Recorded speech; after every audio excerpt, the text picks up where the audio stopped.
Mitsubishi Mirage G4 versus Toyota Rays. Itong dalawang to, isa sa mga greatest options natin today, no? If we talk about the best budget cars, you're looking for something other than the Toyota Vios, then itong dalawang to talaga, isa sa mga pinaka tinatanong nyo sa akin or pinaka inihingi nyo sa akin ng comparison. So finally, this is the day.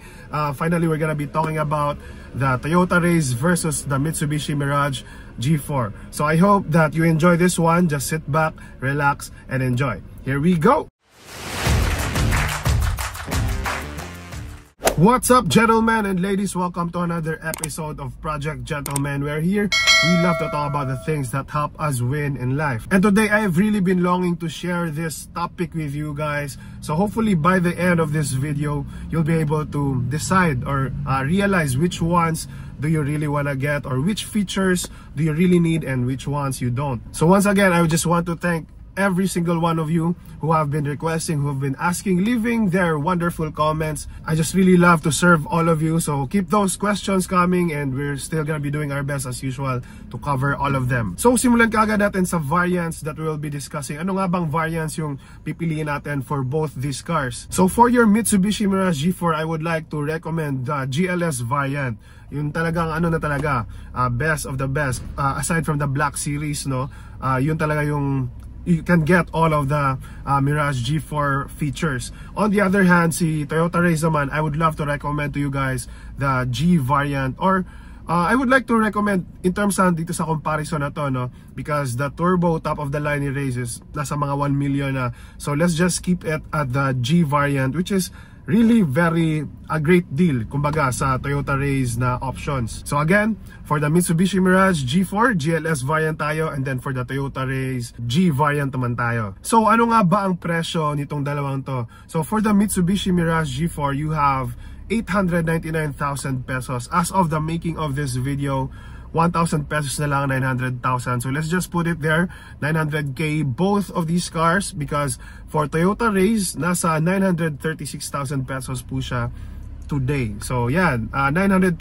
range, very interesting. So let's talk about their body type or form factor. For the Mitsubishi Mirage G4, it is a sedan, very classic look, very, I know a lot of you people really like the classic cars, diba? On the other hand, si Toyota Rays naman is naka-crossover na po siya. Kumbaga, parang mini SUV. Kung classic si sedan, and then this si crossover naman is napaka-modern. Sobrang uso na yan today, guys, sa mga younger generation, or even to the generations before us, kumukuha talaga nito because of the space and the ground clearance. And more of that later on. So, for your dimensions, guys, i-flash ko lang sa screen ang mga dimensions natin. In terms of the length, because sedan si Mirage G4, medyo mas mahaba siya. So medyo we need to consider that in terms of your parking area, no? Not to mention the width as well. For this case naman, mas malapad si Toyota Rays. So para sa akin, mas that means more space for you. And then lalong-lalo na sa height naman, mas malaki yung height ni Toyota Rays. So that means maganda yung space niya, both pa horizontal tsaka vertical. So headroom, medyo malawak talaga yung space ni Toyota Rays. So that's really good. Pero actually, di na rin masama yung space ni Mirage G4. I've tried it. Yung headroom lang talaga, medyo mas dehado ng konti si Mirage G4. So if you're someone who's like a claustrophobic, tas medyo lagi kang nasakay sa likod, so I think that the Toyota Rays will be a better option for you. Pagdating sa makina, guys, both of them have the 1.2 liter engine. CVT pa itong parehong dalawang to, so fuel efficient, diba, kumbaga. And then you have as well 3 cylinders, pareho silang naka 3 cylinders, tapos front wheel drive. So with that regard, magkakatalo na talaga, kahit similar sila ng specs sa makina tsaka sa like engine tsaka cylinders, no. What we're gonna look at is the power output. So if you can see right here, medyo mas lamang si Toyota Rays when it comes to the power. And not just the power, but also the torque. Kumbaga yung hatak niya, initial na parang jerkiness, that's what you're gonna get with the Toyota Rays. So kung gusto mong parang medyo may advantage ka, kumbaga sa pabilisan, then the Toyota Rays wins in that regard. Now, with the fuel tank capacity, medyo mas lamang naman dito si Mitsubishi Mirage G4. So mas madami kang makakarga with the 42-liter fuel tank capacity compared to Toyota Rays. We only have 36-liter fuel tank capacity. So consider that if you're someone who likes long rides as well. For your exterior looks, guys, let's go first to the headlights.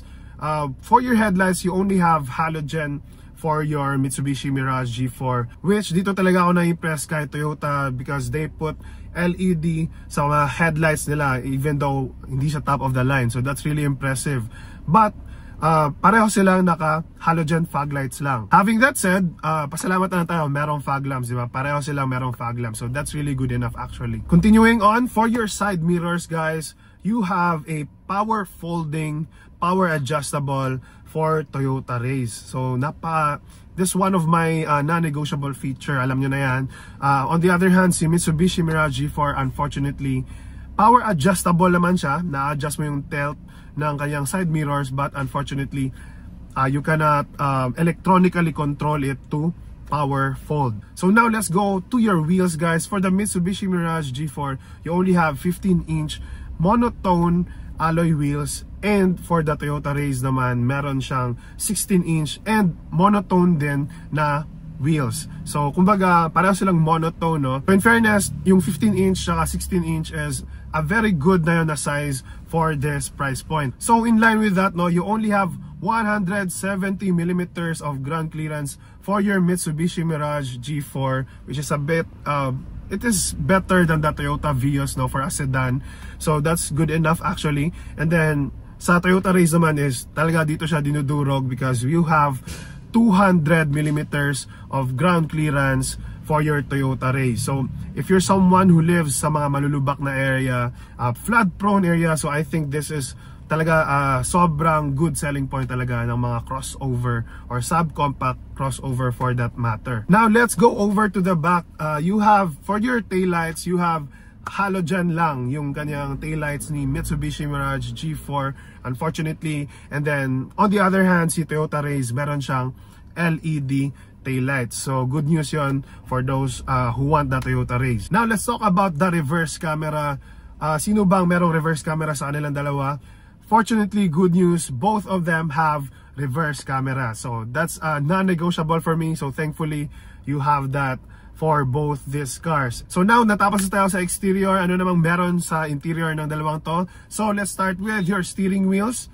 For your Mirage G4, you have leather steering wheels. That is a great advantage. And then on the other hand, si Toyota Rays, naka-urethane steering wheels lang po siya. And for your instrument cluster naman, naka-analog lang po ang instrument cluster or panel ni Mitsubishi Mirage G4. But Toyota Rays has a fully digital instrument cluster. So that's really good for its price. Next is sa mga upuan naman natin, both of them only have fabric seats. So sayang walang naka-leather pareho. So you can just install that sa casa or somewhere else, no? So yan, fabric lang tayo. Next, infotainment display, guys. Medyo mas malaki yung kay Toyota Rays with 8 inches infotainment screen with Android Auto and Apple CarPlay. And hindi naman masyadong malaking difference. You only have 7-inch infotainment display for the Mitsubishi Mirage G4. Good news is naka Apple CarPlay, Android Auto na rin silang pareho. Okay, that's really good. So para sa akin lang, no, I really prefer the infotainment screen na naka-integrate sa dashboard, just like with the Vios. Compared with the Rays kasi nakahiwalay nga siya, no, but medyo thick yung kanyang bezel. So that's minor lang talaga na difference nila. So I just wanted you to know about it. Next, for your ignition type, guys, good news, both of them have push start button. So napaka-simple lang, napakadaling i-start yung sasakyan natin. Then we can now drive our car. Pagdating sa kanyang handbrakes, you only have manual handbrakes for both of these cars, which you cannot complain naman. And in fact, a lot of people, even me personally, I also like that kasi medyo bawas ng sakit sa ulo in the future. Now, in terms of convenience and parang premium feeling ng sasakyan, no, isa rin to sa mga preferably meron para sa akin, we can call it non-negotiable din, is yung center armrest. Gustong gusto ko meron nun pag nagde-drive, nagre-relax lang, diba? Long drives, long trips. So center armrest, unfortunately guys, si Mirage G4 is wala po siya nun. Si Toyota Race lang ang merong center armrest. So para sa akin, malaking factor yon.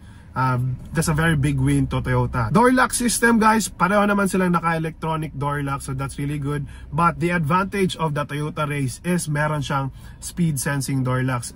That was really something that has impressed me, especially when I test drove the Toyota Race, which you can watch. Diyan lang yung link, or you can find it in the channel. So napaka-impressive nung speed sensing door locks at this price point. So I believe that's also a non-negotiable feature. For your keyless system guys, pareho namang naka-keyless ng dalawang to. Rekta na, chill. So that's a great thing. You can just unlock your car and get inside with no hassle. Okay, now let's go for your second row guys.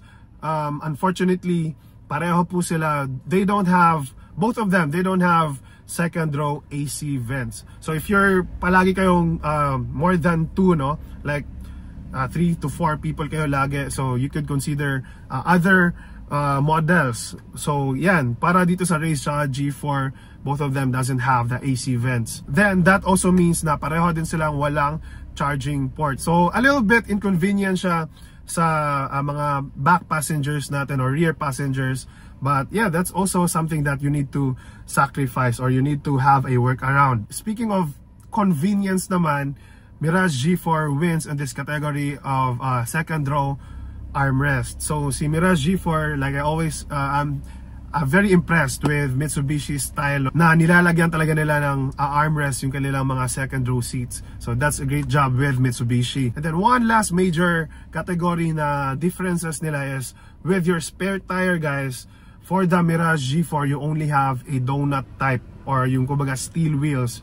And then advantage to for Toyota Race because regular yung kanyang spare tire, similar dun sa 4 na naka-install or originally stock na wheels natin. So that's a big win for Toyota Race, but at least spare lang naman din yun, diba? So ayun, I just wanted you to know about that as well. So overall guys, para sa akin, we can observe no na maraming nilagay kay Toyota Race na you can really feel na hindi siya tinipid, diba?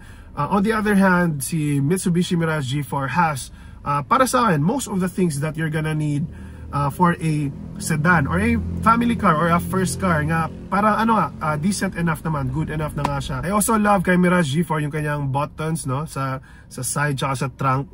Yun, automatically, as long as you have the key fob, you now have easy access to your doors, to your trunk. So I guess it's just gonna boil down to do you really need the ground clearance, or do you really want the tulin or yung forma ng sedan, classic look, car guy, diba? Or parang do you really want the space? Priority mo ba yung space? With Toyota Race, you're gonna have that. Tsaka features na rin. I guess Toyota Race wins in terms of the features. So how about you guys? Which one do you like or did not like about both of these cars? Let me know in the comment section below. If you have decided guys to buy either of these cars, please check out the car accessories playlist natin. It's gonna be really helpful to you. And if you haven't decided yet, you can watch the next videos right here on the screen. This has been Ronnie with Project Gentleman, reminding you that when we seek God first, all of the things that we're gonna need will be added unto us, and that's when we truly win in life. Happy New Year everyone. It's gonna be a great year. Thanks for all the support. See you in the next video. Ciao.